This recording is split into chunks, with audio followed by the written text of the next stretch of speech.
Everyone, precis writing এর আরো একটি নতুন ক্লাসে সকলকে স্বাগত। যারা প্রথম থেকে ক্লাসটি দেখছো, কোনো রকম স্কিপ না করে ক্লাসটি দেখতে থাকবে, তাহলে কোনো ইনফরমেশন তোমাদের মিস হবে না। যারা পিএসসি মিসলেনিয়াস মেন্স দেবে, পিএসসি ক্লার্কশিপ মেন্স দেবে এবং ডাব্লিউবিপিএসআই মেন্স দেবে বা ডাব্লিউবিসিএস মেন্স, তাদের ক্ষেত্রে কিন্তু ক্লাসটি খুবই গুরুত্বপূর্ণ, কারণ প্রেসি রাইটিং সেখানে কিন্তু অবশ্যই থাকে। তো চলো আমরা প্রথমে আজকের প্যাসেজটি দেখে নেব, তারপর এর সংক্ষিপ্ত প্যাসেজ লেখার চেষ্টা করব। তো প্রথমে আমরা দেখব যে নাওএডেজ অর্থাৎ বর্তমানকালে people keep their most precious possessions, মানুষরা কি করেন তাদের সবচেয়ে মূল্যবান প্রয়োজনীয় যে ধনসম্পদ ইন স্টিল কেভ, অর্থাৎ সেগুলো স্টিল সেফ রাখেন, অর্থাৎ স্টিলের সিন্ধুকে রাখেন, or leave them for safety, অথবা সেগুলো সেফটি বা সিকিউরিটির জন্য সেগুলো রেখে দেন ইন স্টোনি রুমস, অর্থাৎ পাথরে তৈরি ঘর, অর ইন দেয়ার ব্যাংকস, অথবা তাদের ব্যাংকে। ইন দ্য ওল্ড ডেজ, অর্থাৎ প্রাচীনকালে, before banks and stony rooms came into existence, অর্থাৎ ব্যাংক এবং যে স্টোনি রুমস বা পাথরের ঘরের অস্তিত্বের পূর্বে বা সেগুলো গড়ে ওঠার পূর্বে, people who wanted to keep safe anything, অর্থাৎ মানুষেরা যারা চেয়েছিল যে তাদের মূল্যবান জিনিসপত্র বা যে কোনো জিনিসকে সেফ রাখা বা নিরাপদ রাখার জন্য, দে ট্রেজার্ড, তারা সেগুলি কি করত, অর্থাৎ তাদের যে সমস্ত ধনসম্পদ ছিল সেগুলিকে ডাগ আপ দ্য গ্রাউন্ড, সে কি করতো, মাটি খুঁড়তো, অ্যান্ড বারিড দ্য স্টাফ, এবং সেই সমস্ত পণ্য বা জিনিসপত্রগুলি সেই মাটির নিচে রেখে দিত। When they needed it again, তারপরে আবার যখন সেটা তাদের প্রয়োজন হতো, দে ডাগ ইট আউট, এবং মাটি খুঁড়ে তারা আবার সেটা বের করে নিত। Man was hair perhaps without knowing it only imitating nature, অর্থাৎ মানুষ সম্ভবত এটা করতো কোন রকম তাদের অজান্তেই, শুধুমাত্র প্রকৃতিকে কপি করে বা অনুকরণ করে, বা ইমিটেটিং নেচার যেটা বলছি আমরা। For long before man emerged, অর্থাৎ মানুষের আবির্ভাবের অনেক আগেই, nature had hidden underground most precious of her products, প্রকৃতি ছিল তার সবচেয়ে মূল্যবান মাটির নিচে কিছু প্রয়োজনীয় ধনসম্পদ, বা তার মাটির নিচে মূল্যবান ধনসম্পদ বা বিভিন্ন জিনিসপত্র বা বিভিন্ন ধরনের প্রোডাক্ট বস্তু ছিল প্রকৃতির নিজস্ব।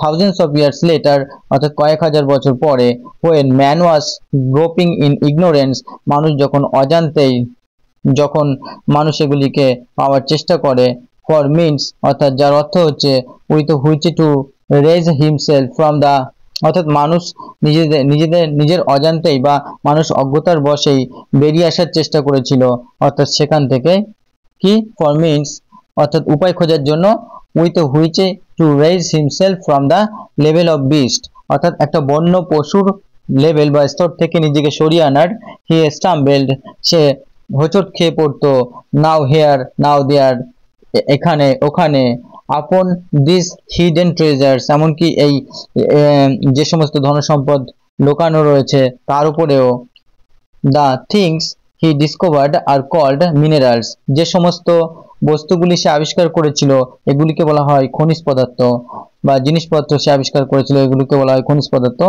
and their beds which lie below the surface are called mines, এবং তাদের যে স্তরগুলি যেগুলি মাটির নিচে রয়েছে সেগুলিকে বলা হয় খনি।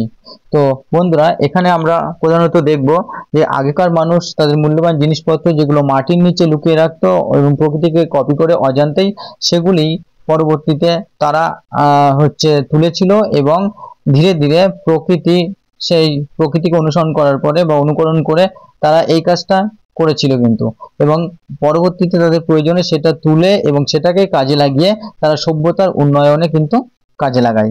অর্থাৎ এখান থেকেই তারা, তাহলে আমরা এখানে বলতে পারবো যে কিভাবে মানুষ মিনারেলস আবিষ্কার করে এবং সেটাকে সিভিলাইজেশন গড়ে তোলার কাজে লাগায়। তো সেটাই হচ্ছে এখানে শেখার আছে বা বোঝার আছে। তো চলো আমরা দেখে প্রেসিস করি। তো প্রথমে আমরা যে প্রথম টাইটেলটা লিখতে পারি, নেচারস হিডেন ট্রেজার্স, অর্থাৎ প্রকৃতির লুকায়িত ধনসম্পদ বা ধন, বা এছাড়া আমরা আরো কয়েকটা নাম দিতে পারি, যেমন buried wealth of the earth, পৃথিবীর লুকায়িত ধনসম্পদ বা সম্পত্তি। তাহলে from buried treasure to civilisation, অর্থাৎ এটা সবথেকে বেশি ফিট করে বা সবথেকে বেশি উপযুক্ত, যে লুকায়িত ধনসম্পদ থেকে কিভাবে সিভিলাইজেশন তৈরি হলো, একটা উন্নত সভ্যতা তৈরি হলো। মিনারেলস নেচার হিডেন গিফট, অর্থাৎ খনিজ পদার্থ এগুলো হচ্ছে প্রকৃতির লুকায়িত উপহার, এটাও বলা যেতে পারে। Man and the minds of nature, মানুষ এবং প্রকৃতির খনি, এটাও বলা যেতে পারে। তো আমরা চলো প্রেসিসটা দেখে নিই এবার। তো প্রেসিসটা আমরা এখানে দেখব যে তাহলে কি নেচার হিডেন ট্রেজার্স, অর্থাৎ প্রকৃতির লুকায়িত বা লোকানো যে সমস্ত ধনসম্পদ। আর এটা আমরা প্রেসিসটা দেখি, এটাকে আমরা অন থার্ডে করেছি, অর্থাৎ 3টে লাইনের মধ্যে করেছি, যেহেতু ওখানে 12 লাইন আছে। তো ইন অ্যানশিয়েন্ট টাইম, তাহলে প্রাচীন যুগে, তো ওখানে কিন্তু ইন ওল্ড টাইমস ছিল, সেটাকে আমরা অ্যানশিয়েন্ট টাইমস করেছি। পিপল বারিড দেয়ার ভ্যালুয়েবলস, ভ্যালুয়েবলস বলতে কি, ভ্যালুয়েবলস বলতে কিন্তু সেই মূল্যবান সম্পদ অর্থাৎ প্রেসিয়াস থিংস কে বোঝাচ্ছে। তাহলে পিপল বারিড, বা আমরা বলতে পারি পিপল কি করতো, সেটা ইন্টার্ড করতো, ইন্টার্ড মানে লুকিয়ে রাখা বা প্রথিত, পুঁতে রাখা। তাহলে পিপল বারিড বা ইন্টার্ড দেয়ার ভ্যালুয়েবলস বা প্রেসিয়াস থিংস ফর সেফটি, বা আমরা ফর সিকিউরিটিও বলতে পারি, নিরাপত্তার বা নিরাপত্তার জন্য। আননোয়িংলি, বা আমরা এটাকে আনকনসিয়াসলি বলতে পারি, আনকনসিয়াসলি অর্থাৎ অজ্ঞাতভাবেই। ইমিটেটিং নেচার, প্রকৃতিকে কপি করে, বা আমরা বলতে পারি কপিং নেচার, প্রকৃতিকে অনুকরণ করেই।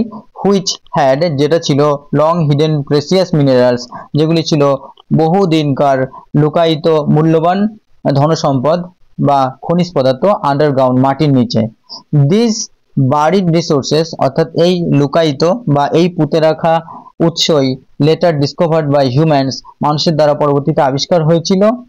প্লেড এ ভাইটাল রোল, অর্থাৎ একটা গুরুত্বপূর্ণ ভূমিকা পালন করেছিল, বা আমরা বলতে পারি ক্রুশিয়াল বলতে পারি, played a crucial role in advancing, অর্থাৎ উন্নতির ক্ষেত্রে, বা আমরা বলতে পারি ইন প্রোগ্রেসিং, অ্যাডভান্সিং বা প্রোগ্রেসিংও বলতে পারি, প্রোগ্রেসিং সিভিলাইজেশন, অর্থাৎ সভ্যতার উন্নতির ক্ষেত্রে।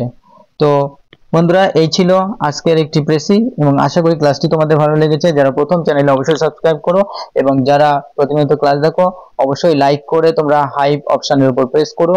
তো ধন্যবাদ, চলো দেখা হচ্ছে পরবর্তী ক্লাসে।